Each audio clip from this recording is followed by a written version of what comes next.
តើមូលហេតុអ្វីបានជា GTA 6 ត្រូវបាន delay ម្ដងហើយម្ដងទៀតអញ្ចឹងកាលពីម្សិលមិញក្រុមហ៊ុន Rockstar បាន announcement ជាមួយនឹងការ delay ម្ដងទៀតរបស់ GTA 6 គឺទៅលើកទៅថ្ងៃទី19ខែវិច្ឆិកាឆ្នាំ2026វិញបើគិតទៅវាសឹងតែចូលទៅដល់ឆ្នាំ2027ហើយពួកយើងត្រូវរងចាំមួយឆ្នាំទៀតហើយអ្នកនរគ្នាអញ្ចឹងវាជារឿងមួយដែលយើងសោកស្ដាយក៏ពិតមែនក៏ប៉ុន្តែក៏មានរឿងរ៉ាវនៅពីក្រោយនឹងច្រើនដែរអញ្ចឹង Headpal Official Rockstar ក៏បាននិយាយគឺគេសុំទោសខ្លាំងមែនទែនចំពោះការ delay ឬក៏ការយឺតយ៉ាវមួយនេះប៉ុន្តែងាកមកវិញគឺគេរំភើបនឹងការបញ្ចេញជាមួយនឹង Grand Theft Auto ឬក៏ហៅថា GTA series ក្រោយនេះលេខ6នេះចេញមកមែនតើ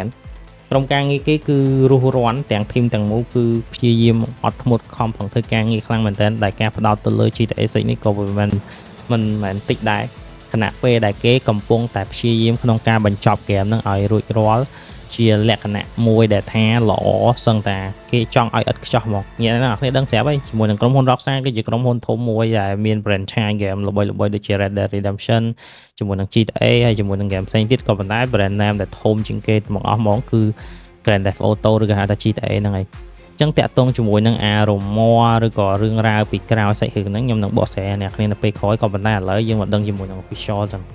អញ្ចឹង game នេះគឺវាបានធ្វើមកហើយបន្ទាប់មកយើងដឹងស្រាប់ហើយថាវា fall មកក្នុងឆ្នាំ2025គេដាក់ថាឆ្នាំ2025បន្ទាប់មកមានការ delay មកដល់ខែ5ថ្ងៃ26ឆ្នាំ2026ហើយបន្ទាប់មកក៏មានការ delay ម្ដងទៀតរហូតមកដល់ឥឡូវហ្នឹងតែអ្នកនរបានដឹងជាមួយនឹងព័ត៌មានទាំងអស់ហ្នឹងហើយចាំមកខ្ញុំនិយាយជាលើកទី2ទេអញ្ចឹងអាហ្នឹងគឺជាមូលហេតុមួយដែល yes ការ delay នឹងបានកាត់ឡើងដោយសារតែក្រុមហ៊ុនគឺចង់បញ្ចេញហ្គេមមួយនេះមកគឺឲ្យល្អហើយដឹងស្រាប់ហើយជាមួយនឹង brand name GTA នេះគឺការរំពឹងទុករបស់អ្នកទាំងអស់គ្នារួមទាំងខ្ញុំរួមទាំងអ្នកនៅជុំវិញពិភពលោកគឺរំពឹងទុកជាមួយនឹង game នេះគឺរំពឹងខ្ពស់ខ្លាំងមែនតើមូលហេតុអីបានគេរំពឹងជាមួយនឹង game GTA 6 នេះខ្ពស់ខ្លាំងដោយសារតែអ្នកគ្នាមើលពីគុណភាពតាក់ទងជាមួយនឹង GTA 5តាក់ទងជាមួយនឹង GTA series មុនអីវ៉ាន់គឺមានការរំពឹងខ្ពស់ឬក៏មានអ្នកលេងច្រើនឬក៏មានវាស្ទើរតារបៀបថា Rockstar បញ្ចេញជាមួយនឹង GTA 6 វាស្ទើរតែ brand name របស់ GTA ហ្នឹងគឺវាធំខ្លាំងពេកដល់ថ្នាក់មិនបាច់ចាំធ្វើ marketing ក៏ topic ហ្នឹងវាធំខ្លាំងមែនតើមកសំបីតែការ update poster ឬក៏ការ update នៅក្នុង official website របស់ Rockstar មួយគឺអ្នកតាមមានគេខ្លាស់មើលសឹងតែ24ម៉ោងឬ24ម៉ោងហើយអញ្ចឹងបានតែដឹងថា GTA នេះគឺគេរំពឹងខ្ពស់ខ្លាំងមែនតើទៅលើ story mode ទៅលើ graphic ទៅលើ visual ទៅលើអីផ្សេងហ្នឹងគឺគេរំពឹងទុកខ្ពស់អញ្ចឹងខ្ញុំគិតថា Rockstar ក៏គេអត់ធ្វើលំដែរព្រោះនៅទៅវាបើសិនជាបញ្ចេញហ្គេមហ្នឹងមកលឿនពេកនេះគិតជាមួយនឹង logic ធម្មតាណាបើសិនជាបញ្ចេញហ្គេមហ្នឹងមកវាលឿនពេកវាអាចធ្វើឲ្យហ្គេមហ្នឹងមានជាមួយនឹង bug ច្រើនឬក៏ហ្គេមហ្នឹងចេញមកវាមានចំណុចខ្វះខាតច្រើនបើចាស់ស្ដែងមើលទៅគឺលើ GTA 5 វិញគឺខ្ញុំគិតថា GTA 5 ល្អមួយដោយសារតែវាមានអា story ក្រៅសាច់គ្រឿងលេងវាមានអាចំណុចទូចដែលយើងលេងឧទាហរណ៍ថាជិះតាមផ្លូវអីវ៉ាន់មានគេប្លន់ឡាន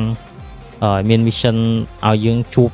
ឬចោលប្លន់អ្នកដទៃឲ្យយើងជួយឬក៏ត្រូវយើងលួចតអីចឹងអាហ្នឹងវា yes វាមួយយ៉ាងមែនតើហើយវាមាន mission ក្រៅខ្ញុំគិតថា GTA 6 គេចង់ញាត់ចូលរបស់ទាំងអស់ហ្នឹងចូលបន្ថែមទៀតឲ្យច្រើនកាន់តែល្អដើម្បីឲ្យទីក្រុងហ្នឹងវារស់រវើកអាហ្នឹងគឺវាអញ្ចឹងនេះឯងអូខេតោះឥឡូវយើងទៅមើលជាមួយនឹងមូលហេតុអត់ចម្បងឬក៏ថាមូលហេតុមួយដែលយើងហៅថារមាស់ជារមាស់ដែលលេចស្រាយឡើងអាហ្នឹងគឺខ្ញុំស្រាវជ្រាវមកពី page ធំដែលចុះពីព័ត៌មានតាក់ទងជាមួយ GTA 6 អញ្ចឹងអាហ្នឹងគឺជាគេអាចថាជា head fall នៅវាខុសឆាកអញ្ចឹងអានេះ Rockstar តាមពិតទៅគឺគេអត់ចង់ delay ទេប៉ុន្តែវាចាំបាច់វាជាពេលមួយដែលចាំបាច់ទៅត្រូវទុកពេលឲ្យក្រុមការងាររបស់ Rockstar ធ្វើការធ្វើ game មួយនេះឲ្យកាន់តែល្អជាងមុនហើយវាអីដែលយើងរំពឹងទុកគឺវាដល់វា satisfy ធ្វើឲ្យយើងរំពឹងទុកវាដល់ចំណុចហ្នឹងអាហ្នឹងគឺជាមូលហេតុដែលក្រុមហ៊ុន Rockstar គឺសម្រាប់ចិត្ត delay game ព្រោះការសម្រាប់ចិត្ត delay game មួយគឺអ្នកគ្នាដឹងហើយមាន fan ដែលខឹងមាន fan ដែលពេញចិត្តគឺមានគ្រប់សពទាំងអស់អញ្ចឹងរកការសម្រាប់ចិត្ត delay game មួយមិនមែនសិតតែអាចងាយទេលុះត្រាតែបញ្ហាហ្នឹងគឺជាបញ្ហាចម្បងឬក៏មានអីនៅពីក្រោយហ្នឹងធំដុំឲ្យបានគេត្រូវ delay អញ្ចឹងអាហ្នឹងគឺជាអីដែលយើងត្រូវតាទទួលយកហើយនឹងទទួលស្គាល់ដូចគ្នាហើយតាក់ទងជាមួយនឹងមួយទៀតគឺរបាយការណ៍ដែលបាននិយាយថា ហានិភ័យភាគច្រើនហ្នឹងគឺតាក់ទងជាមួយនឹង bug អីផ្សេងហ្នឹងឬក៏ទៅលើប្រភេទពួកconsole ដែលលេងជាមួយនឹង game ប្រភេទ GTA 6ហ្នឹងគឺធម្មតា game សម័យឥឡូវបើសិនជា run តែ30 frame ទៀតប្រកាសថាអ្នកនរគ្នាក៏អត់សូវពេញចិត្តមែនដែរខ្ញុំគិតថា Rockstar អាចនឹងបញ្ចេញជាមួយនឹង GTA 6នេះក្នុងកម្រិត 4K 60 frame ខ្ញុំអត់ច្បាស់ដូចគ្នាប៉ុន្តែខ្ញុំរំពឹងថា 4K 60 frame ហើយអាចនឹងឈានដល់120 frame ទៅលើប្រភេទពួក console ថ្មីព្រោះយើងដឹងហើយព្រោះយើងពជារហូតទៅដល់ជិតឆ្នាំ2027យើងគិតថា console ថ្មីវាអាចនឹងចេញមកដូចជា PS6 អីចឹងទៅលោក PS6 ចេញមកក្នុងឆ្នាំ2026មុន GTA 5 ឬក៏ចេញមកដំណើរគ្នា Corporation ជាប្រភេទពួក edition អីចឹងណាអាហ្នឹងក៏យើងមើលឃើញដូចគ្នាអាហ្នឹងតាក់ទងជាមួយនឹងអីតាក់ទងជាមួយនឹងបាយការតាក់ទងជាមួយនឹង GTA 6ទាំងអស់ហ្នឹងហើយមួយទៀតខ្ញុំលើថាដោយសារតែក្រុមការងាររបស់ Rockstar គឺធ្វើការច្រើនពេកវានៅសល់ការងារច្រើនឲ្យក្រុមហ៊ុន Rockstar វាត្រូវដោះស្រាយអញ្ចឹងណាគ្នាអញ្ចឹងបុគ្គលិកធម្មតានៅពេលដែលចូលដល់ការងារច្រើនដែលយើងត្រូវដោះស្រាយហើយពេលវេលាកាន់តែខោទៀតការងារប្រកាសជាអត់ល្អអត់ខ្ចោះហើយអញ្ចឹងខាង Rockstar ក៏គេគិតគូរដែរបើឮតាមរមាំមកអញ្ចឹងគឺគេត្រូវពជាពេលទាំងអស់ហ្នឹងដើម្បីឲ្យក្រុមការងារគេធ្វើអាហ្នឹងឲ្យរួចរាល់ដោយល្អឥតខ្ចោះហ្មងនិយាយទៅឲ្យមានអញ្ចឹងដូចជាបានឃើញការ comment ការអីផ្សេងភាគច្រើនគឺគេចង់ឃើញជាមួយនឹង GTA 6នឹងចេញមកដោយអត់មាន bug អត់មានអីចឹងតែខ្ញុំមិនជឿថា game ណាក៏ដោយឲ្យតែចេញមកវាមិនដែរអត់ bug ទេព្រោះ game វាធំព្រោះអានេះជា open world ធម្មតាវាតែងតែមាន bug នៅកន្លែងមួយចំនួនខ្ញុំមិនជឿថាអត់ទេតែគ្រាន់តែថាវាអាចនឹងតិចអីចឹងទៅបើសិនជាគេព្យាយាមផ្ដោត focus ទៅលើ graphic ឬក៏ visual ទៅលើ bug ទាំងអស់ហ្នឹងកុំឲ្យវាកាត់ឡើងច្រើនពេកនៅពេលដែលអ្នកទិញ game ហ្នឹងយកទៅលេងវាអត់ខុសអីពី game delay ដើម្បីធ្វើឲ្យល្អជាងមុនហើយ game នេះខ្ញុំគិតថាគេ aiming មកគឺខ្ពស់មែនតើ expectation របស់អ្នកនៅជុំវិញពិភពលោកគឺរំពឹងទៅលើ GTA 6ហ្នឹងខ្ពស់ខ្លាំងអញ្ចឹងខ្ញុំគិតថាគេធ្វើមកនេះក៏គេចង់បានអីទៅវិញដែរអញ្ចឹងខ្ញុំគិតថា Rockstar កំពុងតែចង់បានជាមួយនឹង Game of the Year នៅក្នុងឆ្នាំដែលចេញជាមួយនឹង GTA 6ហ្នឹងមកហើយព្យាយាមទទួលបានជាមួយនឹង advert ផ្សេងទៀតនៅក្នុងពានរង្វាន់ដែលគេចែកហ្នឹងខ្ញុំគិតថា Rockstar គឺគេចង់បានអាហ្នឹងខ្លាំងពោះ Game មួយរបស់ Rockstar សិតតែខ្លឹមទាំងអស់ប៉ុន្តែបើសួរថាឲ្យទទួលពាន Game of the Year គឺ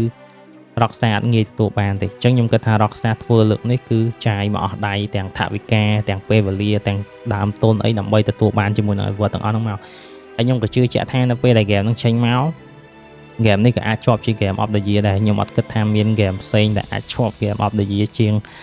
GTA 6 នេះទៀតទេព្រោះអ្នកដែលគេរំពឹងទុកអ្នកដែលលេង gamer ចាស់អីវ៉ាន់ក៏គេត្រូវចាំលេងជាមួយនឹង GTA 6ហ្នឹងដែរហើយ YouTuber ល្បីជាមួយ streamer ល្បីនៅលើពិភពលោកក៏ធៀមជាមួយនឹងអារបស់ទាំងអស់ហ្នឹងដែរយល់អត់អញ្ចឹងនៅក្នុងពេលដែល game ហ្នឹងគេចេញមកខ្ញុំគិតថាថ្ងៃដំបូងអាចនឹងខើបលុយផ្ទុះពេញ social media ព្រោះដោយសារតែ GTA 5ដាក់លក់ធម្មតារយៈពេល3ថ្ងៃទេគឺទទួលបានលុយរាប់លានដុល្លារច្រើនជាង music artist ច្រើនជាងអីទាំងអស់អញ្ចឹងអានេះគឺអីដែលគេរំពឹងទុកក៏វាខ្ពស់ដូចគ្នាអញ្ចឹងអានេះជាហេតុផលដែល unofficial ឬក៏ rumor ដែលគេបាននិយាយថាមូលហេតុទាំងអស់ហ្នឹងឯងដែលត្រូវឲ្យ GTA 6ឬក៏ក្រុមហ៊ុន Rockstar ហ្នឹងត្រូវការ delay ជាមួយនឹង game ហ្នឹងរយៈពេលវែងទៀតអញ្ចឹងណាអញ្ចឹងបើសិនជាគិតទៅបើសិនជាខែ5មកខែ11វាពជាពេលមកច្រើនដែរពជាពេលរហូតតាំងពីខែ5មកខែ11គឺចាយពេលរហូតដល់6ខែទៀតអញ្ចឹងកន្លះឆ្នាំ2ដងអញ្ចឹងឥឡូវយើងចាំតាំងពីឆ្នាំ2025រហូតដល់ឆ្នាំ2026ហើយត្រូវចាំរយៈពេល2026វានិយាយថាចេញឆ្នាំ2027មកទៅវាស្រួលស្ដាប់គូវាបាំងតែមួយខែទៀតចូលឆ្នាំ2017ហើយអញ្ចឹងអានឹងអីដែល yes យើងដឹងអូខេអញ្ចឹងសម្រាប់វីដេអូនេះគឺខ្ញុំមានតែប៉ុណ្្នឹងទេសម្រាប់ចំណុចខ្វះខាតឬក៏ចំណុចណាមួយដែលខ្ញុំនិយាយទៅអត់បានក្បោះក្បាយឬក៏ព័ត៌មានវា misleading អ្នកគ្នាសូមអធិស្ឋានទុកមុនដោយសារអានេះដូចខ្ញុំនិយាយពីដើមទៀតអញ្ចឹង official គេគឺគេអត់បានប្រាប់ពីមូលហេតុច្បាស់លាស់ជាក់លាក់ទេគេគ្រាន់តែប្រាប់ថាអញ្ចេះអីចឹងទៅដូចជាអ្នកនេះឃើញគេ posting អញ្ចឹងហើយមួយទៀតនោះគឺ rumor ពី big page ទាំងអស់ហ្នឹងគឺខ្ញុំអត់ដឹងថា page ឬក៏ website ធំឬក៏ channel game ធំដែលគេយកអាព័ត៌មានទាំងអស់ហ្នឹងមកគឺគេបាន soft មកពីណាទេអញ្ចឹងខ្ញុំក៏យកព័ត៌មានហ្នឹងមកនិយាយជាភាសាខ្មែរសម្រាប់អ្នកនរគ្នាស្ដាប់កំសាន្តអីចឹងទៅណាមួយក៏អ្នកនរគ្នាអាចដឹងជាមួយនឹងព័ត៌មានទាំងអស់ហ្នឹងខ្លះដែរហើយនៅស្រុកគេធម្មតា big community តាក់ទងជាមួយនឹង game គឺគេធំជាងយើងឆ្ងាយអញ្ចឹងយើងយកព័ត៌មានពី page ធំវាភាគរយច្រើននៃការដែលត្រូវហ្នឹងគឺវាច្រើន ចឹងខ្ញុំក៏យកមកអញ្ចឹងបើសិនជាមានចំណុចណាខ្វះខាតឬក៏ចំណុចណាដែលខ្ញុំនិយាយអត់បាននិយាយអីចឹងអ្នកនេះអាច comment ខាងក្រោមដូចគ្នាចឹងវីដេអូនេះគឺមានតែប៉ុណ្្នឹងឯងអរគុណច្រើនយើងជួបគ្នាវីដេអូក្រោយបាយបាយ